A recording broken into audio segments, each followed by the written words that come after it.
Welcome to the Global Flag Football League podcast.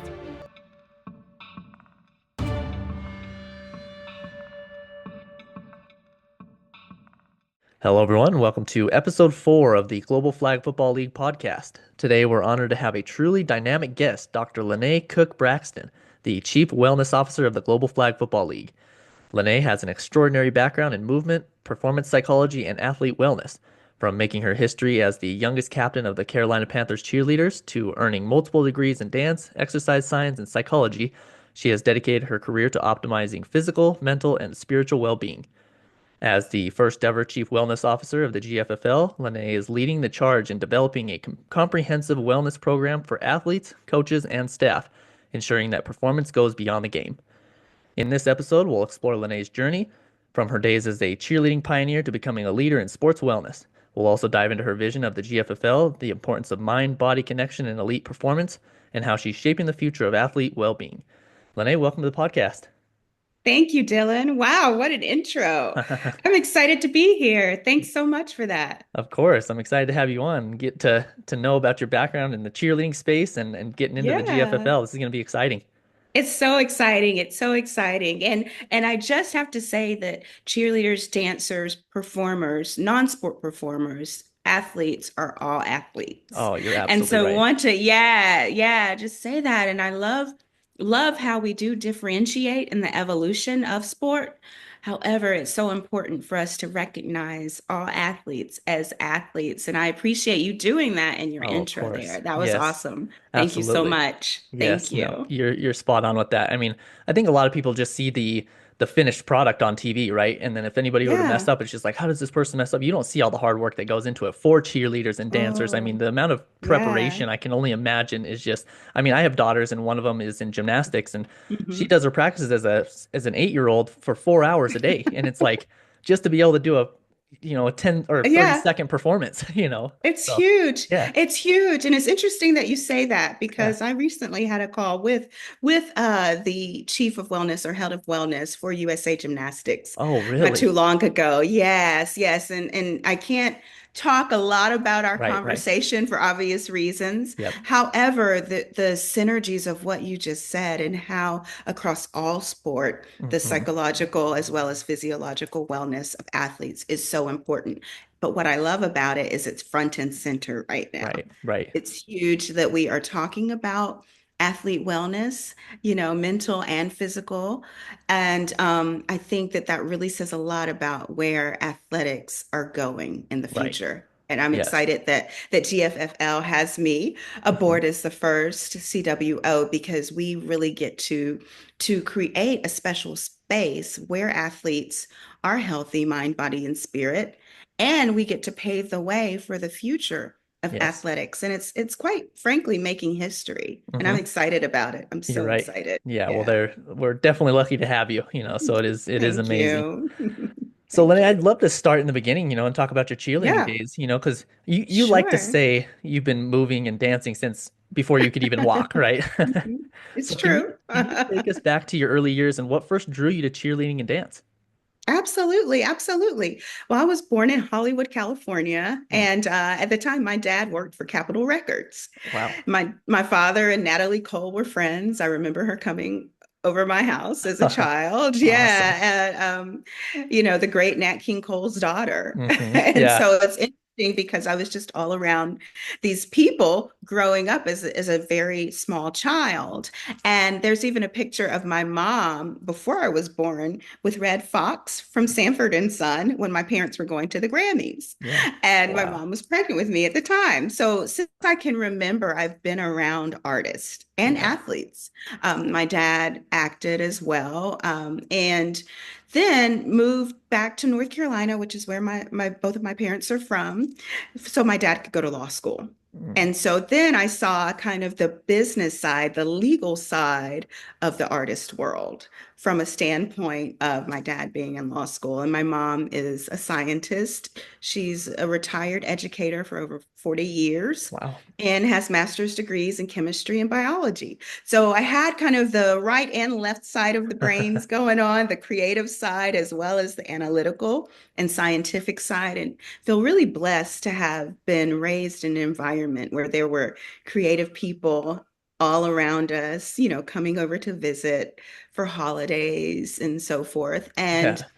what my mom saw is that I was always dancing. Hmm. And she said when I was 2 years old, she looked into a program at UCLA where there was like a Mommy and Me dance program, and she looked into it.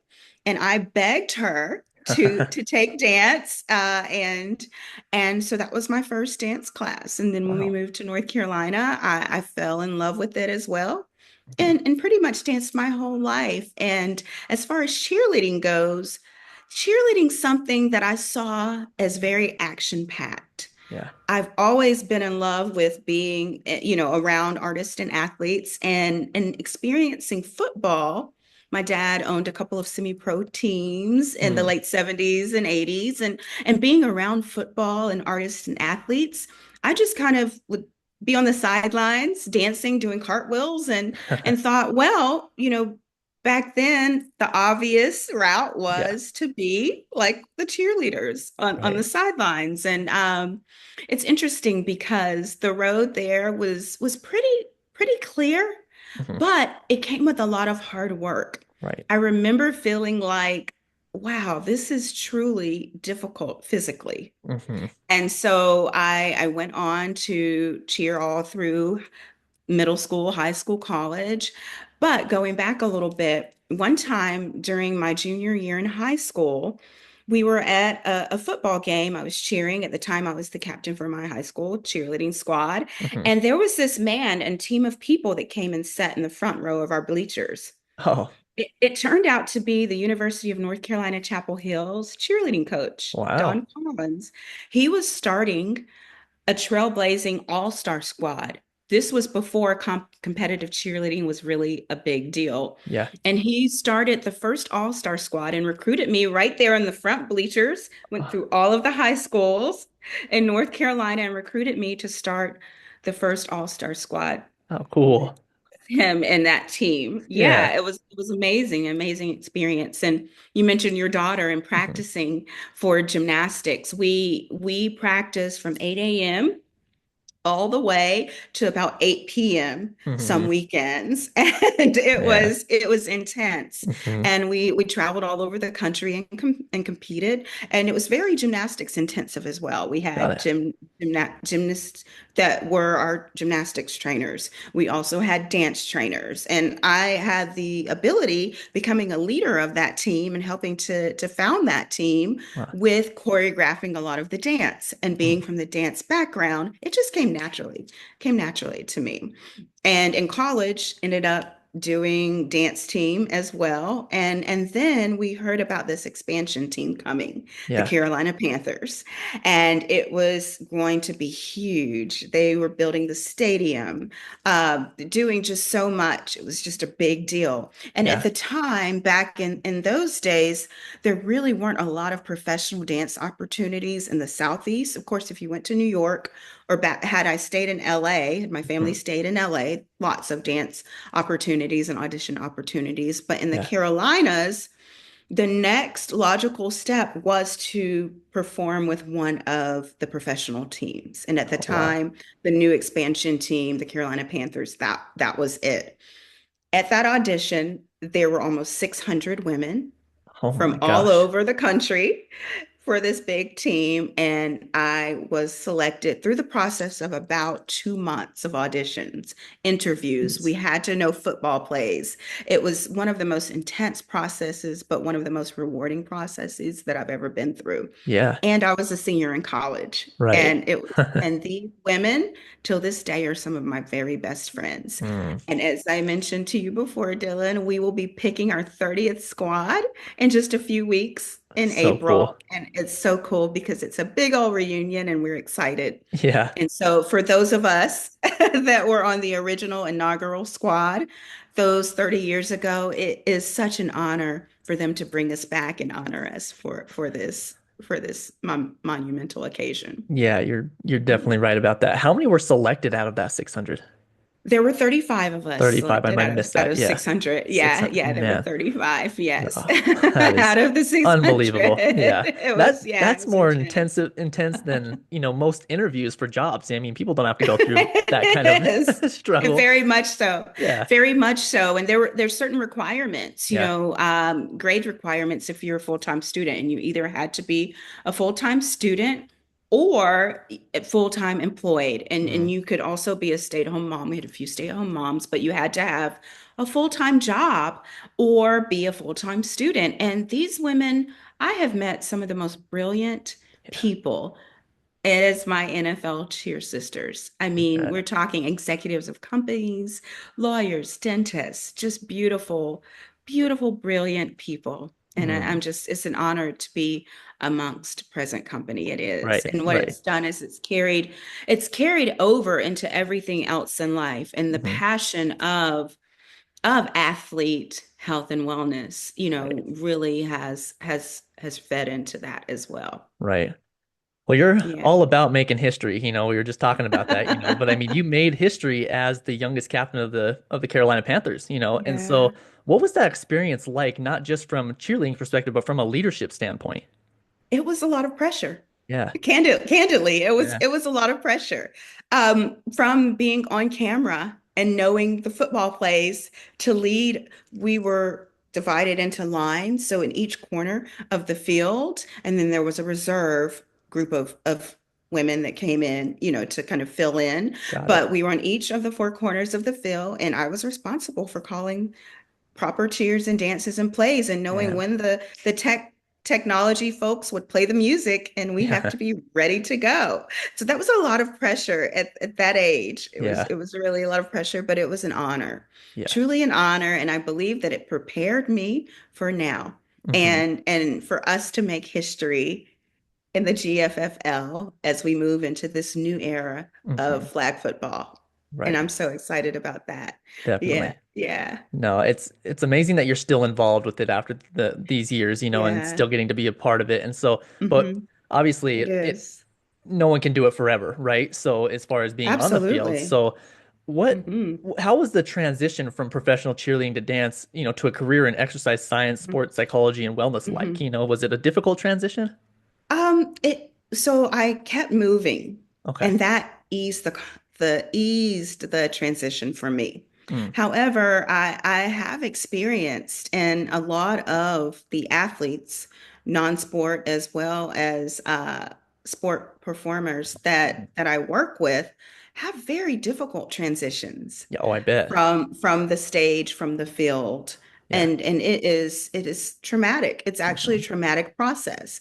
I've done a lot of research, doctoral research on non-death related grief Mm, when retiring from sport. And that's something that I'm passionate about helping athletes with. And I really believe that the GFFL is going to provide a pathway yeah. for a lot of professional athletes in other sports, or maybe a different type of football, to come over to flag football and Yeah. really be an elite athlete Yes. in for our league as well. So I'm excited about helping with that transition because Hmm. it is a tough one. And you asked about my transition, specifically. You see from the back, I, became a certified yoga teacher. I'm a registered Mm, yoga teacher. I taught Pilates and other forms of movement. So staying okay. still very active in the movement world helped ease my transition, because I Mm, like to say movement is medicine. right. And it's important to actually prevent and mitigate injuries for athletes with flexibility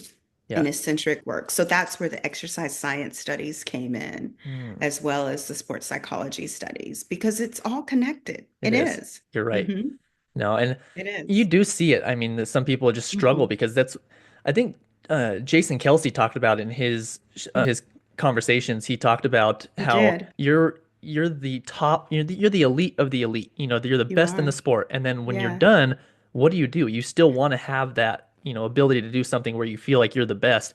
And again, Mm-hmm. nobody can do this forever. So I'm sure you've dealt That's with very true. some really tough, conversations with people. Has it been have you had some conversations with people that have just, maybe not gone the right Mm-hmm. way and then you've kind of help them guide to where they need to get Mhm. to?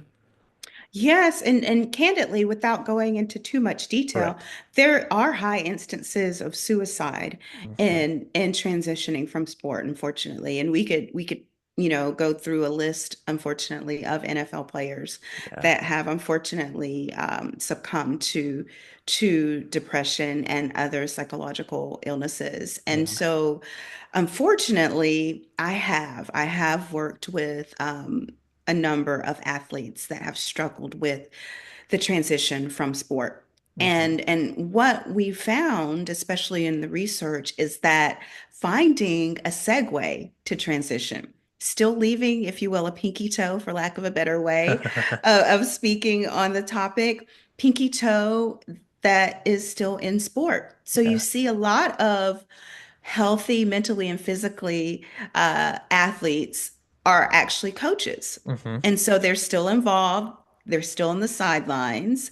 Yeah. For me, the psychological space has been a gift because I've been able to not only help others, but it eased my transition to be able to help those that came after me. Right. Yeah, in sport. Hmm. Yeah, you mentioned some people, some athletes potentially after Yeah. maybe the NFL transitioning to Hmm. the flag football league because Oh, that's yeah. very true because I think that although their athletic ability is probably still there, sometimes the physical aspect of it The is physical sometimes the part of it, aspect. that they can't, take anymore. The body can't take anymore. Hmm. So there's less physicality in the flag football world. So I can definitely see a lot of guys going that way. And I think that a lot Yeah. of people are now too, because they want to keep that, Yes. that fire alive, and so when they're playing sports Absolutely. still, right? Absolutely. It's true. It's true. And I'll be rolling out programs that actually help to not only mitigate injuries, but Yeah. actually help to repair and heal from injuries. So Mm. wherein an athlete that may have played for the NFL that had a high contact, probability Yeah. and high probability of injury could come over and play for us with less incident of injury. Mm. And so there's research, empirical research to support that. Yeah. And also we'll have programs that are in infrastructure that are a part of our infrastructure to Mhm. actually help athletes transition in that way. Right, right. Yeah. Yeah.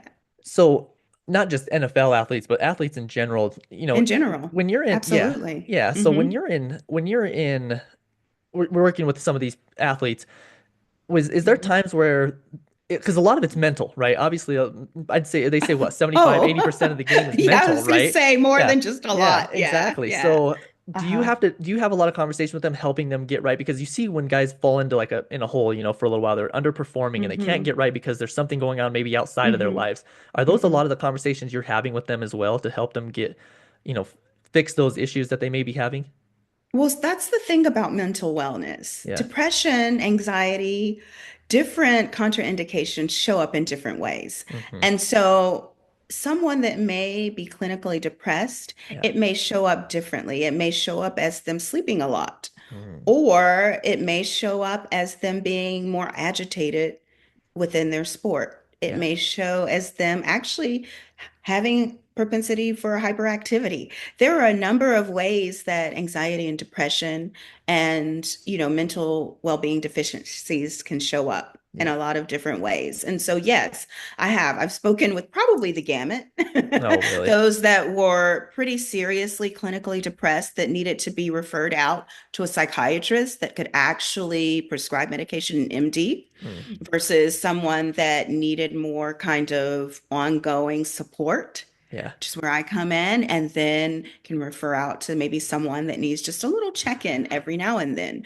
So it's about having a team Hmm. of people that can support our athletes during the phase of their careers. Right. Before, when they're small, Yeah. during, at the height of their elite performance career, and then after, and then the in-between spaces, Yeah. transitioning into any of those spaces. Right. So I like to think not that or that, but Yeah. this and that makes for a holistic team. Right. Oh, I love that, Leneé. This is Yeah. amazing.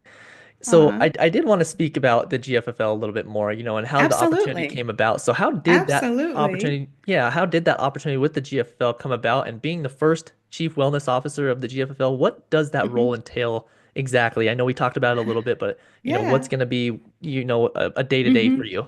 Sure, sure. I'd love to talk about that, Dylan. And Yeah. and that's a great question. And actually, Dylan, I'm actually a believer, a believer. I was raised Christian. Mm, Although I serve people of all beliefs yes. that may not even believe in Right. anything. Everyone, I believe, deserves to be healthy, Right. mind, body, and spirit. However, my background, I am a believer in God, Yeah. and I believe that the Lord leads us to Yes, different you are people, right. places, yeah, and things. I Hmm. really do. I'm a firm believer in that and speak on that. And I do believe that I was spirit led to reach out to Jay. Wow. It just happened to see we had never met before, and I just felt led. That's the only way that I can describe it, Dylan. Yes. And it's interesting because my first conversation with our chairman of the board, Mr. J, Yes. our first conversation was like we had known each other for years. Like he was a brother from another mother. Yeah. And what he said to me, he was like, I love when God makes it clear. Hmm. And just like that, we knew immediately. And he said that Jay said that he had just gotten off the phone or he was on a call with someone or a group of people literally the week before or the day before. I don't remember specifically, but that person mentioned who's gonna be responsible for the health and well-being of the Yeah. athletes. And here I come.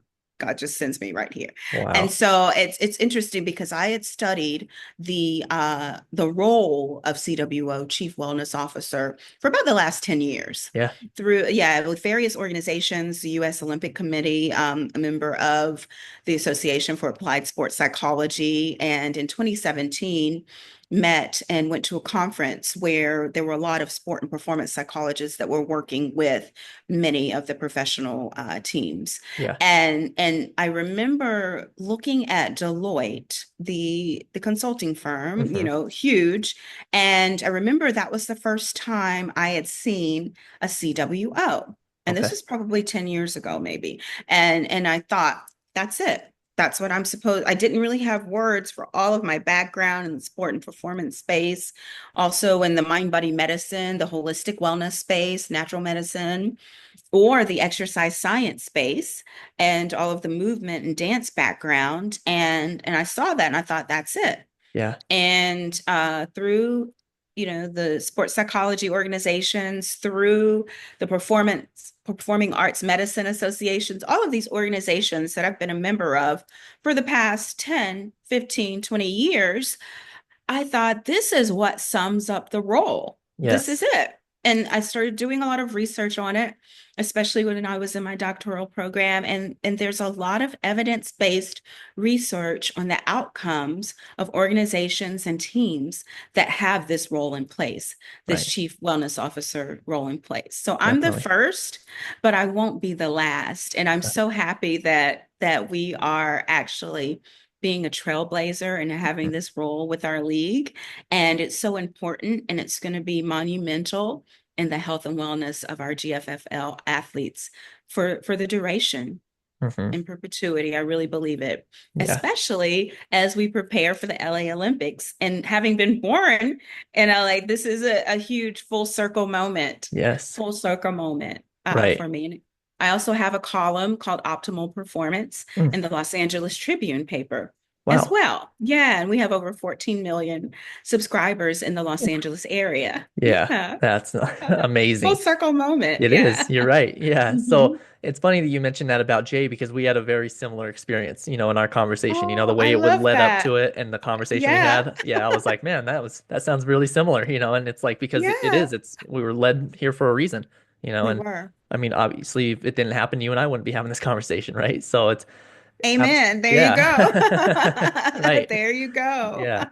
So I love it when that happens. yes, I do as Hmm. well. So you mentioned the Olympics coming up. Yeah. How do you feel Hmm. like that's going to play a role in the future of not only Hmm. flag football, but the GFFL in general? I believe that many of our athletes, will be a part of that Olympic team in 2028. I'm confident and Yeah. God confident of Yes. that. I believe that we will help them get ready for that monumental team. I believe that we will have a presence there. Yes. And I think that it will pave the way for the future of flag football. And I think from now on, there will be not only flag football at every Olympics going forward, but Yep. also cheerleading has been added as an Yeah. Olympic sport as well. Yeah. Yes. And like you Now, said, full circle. full circle. And I have a contract with Varsity Brands. I Hmm. consult with Varsity Brands as well and develop their mental performance programs for all-star cheerleaders as well. So, Wow. there's such a huge, it's going to be huge for the GFFL and flag football. Our athletes will be there. When I think of the Olympics, I'm thinking some of the greats, Hmm.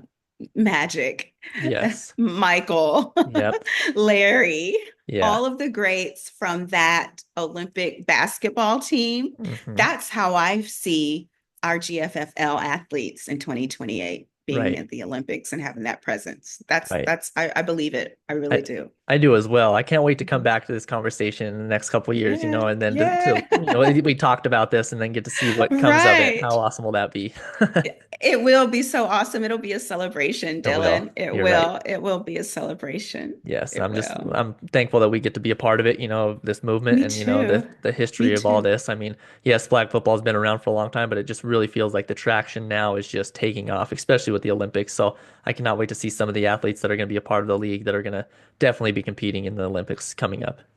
I can't wait either. I can't wait. And you mentioned the movement. Hmm. I love that you said this movement because Yes, this truly is a movement. it is. And everyone involved, we're also passionate about being on this forefront of history making movement. Yeah, It is. It is. It almost leaves me speechless. And as you can see, I'm never at a shortage for right. words. I love And it.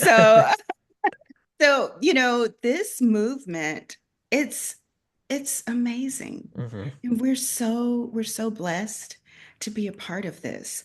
We get to actually make history together. And I love the fact that God has brought us all to be a part of Jay's vision and dream Hmm. and having Patrick on as our Oh president man, and yes. the rest of our team, Marjorie, Marnie, David, I mean, all of these, Yeah. Scott, Unc, can't Yep. forget. Yeah, all of our amazing team. It's such a gift and a Hmm. blessing. It Yeah, is. for us all to be together. I teased Jay one time and I said, it's like we have the Avengers of flag football, Yeah. and he's Nick Fury. And so put all of these Avengers together with our Yes. superpowers, Yeah. and there you go. We've got the GFFL, Right. I don't the know if you've Avengers. had any conversations with some people, but some people have mentioned that, like, well, what would it take for somebody else to just go and start a league that has a ton of Hmm. money, Hmm. and do what you Hmm. guys are doing? And I'm like, I think the difference Hmm. is the belief in it. I think that the people that Hmm. we have, you can really Yeah, feel the belief in this, and the backing we do yeah. have, that everyone has in this league right now. And I think that's going Hmm. to separate the GFFL from anyone else that does try to start something like this. Yeah, It's that there's everyone has that same energy. I've had conversations already, yeah. with a lot of people on the team, Hmm. and everyone kind of feels that same passion. Would you It's agree? true. I do. And I also believe, Dylan, that there's enough room for us all to win. You're right. Because Yes. so to the question, what if someone else tries to go and start a league? Good. The Yes. more the merrier, Hmm. because ultimately this is a movement. Yes. And what is for us and the Hmm. GFFL will be for us. Yeah. And we will win and we will be the best at what we do. Hmm. And it can't be replicated Right. because it's unique. Yes. And as I mentioned about the Avengers, yeah, there's another comic company that has also superheroes as Yeah. well. I don't want to get us in copyright trouble here, so Right. I'm Right. not naming, but there's different companies that have these huge franchises. Hmm. And there's enough for both of them. There There's is. still millions of people that show up at the movie theater to see both franchises' movies, right? Yes. There's enough room for everyone. There is. And if someone else comes and tries to start it, so be it. That's Right. fine. We'll still do our thing and be successful at it and pave the way. And Yep. that's what we're doing. That's That's what we're doing. exactly. Oh, that's exactly There's it. there's enough room for us all to win. There Hmm. is. Yeah. There is. And we I, will. Right. I don't think I could have summed it up better than that. That was perfect, Leneé. So, Yay! yeah, I did. I'm cheering us on, can you Right. tell? Yeah, A natural born cheerleader. yeah. Right. That'll just always be It will. it. So I did want to ask you, before we go, Yeah. what advice do you have for athletes that are, young and old, as well as coaches hmm looking to optimize their mental and physical performance? The advice I would give them is just that, optimizing the mental and physical performance. Mm, Optimize what you have, realize that it's destined and designed divinely for you, and be the best that you can be at what you do. mm. Because I think with social media, Dylan, there's a lot out there, a lot of distractions, and it's easy to look at what other people are doing Yeah. and feel either discouraged or feel overly competitive when really if you stay focused on what your divine calling is, keep your eye on the prize, then you will be successful at what is divinely designed for you. I love that. That is Thank amazing, you. Leneé. Well, thank you so much for joining us today. This has been a Thank you, great Dylan. conversation. I did want to ask how I can loved it. listeners follow your journey and learn more about, your work with the GFFL and just more about Absolutely. the GFFL in general? Absolutely. I can always be reached personally. And just so you know, since I am the CWO, we are under the client confidentiality for, in this therapeutic space. Yes, And my direct email is Leneé at gffl.pro, Pro. And that's Leneé, Lenee, at gffl.pro. awesome. And also our website. I believe you're going to drop it in the link. Sorry. Yes, Okay. yep, Okay. Yeah. So they can just yeah, reach out either via the website. They can reach me via email directly, and also at Leneé at holisticperformancecenter.com as perfect, well. If they awesome, want to yeah. work with me one-on-one. Yeah. Amazing. Well, Wonderful. I'll make sure that those are in the show notes and make it a little easier on the listeners, and they can. I'm Awesome. sure a lot of the Thank you, listeners are going to be Dylan. wanting reaching out to you. So, thank you so much again for joining us I today. welcome that. Thank you so much, Dylan. Have a great day. You as well. Bye bye.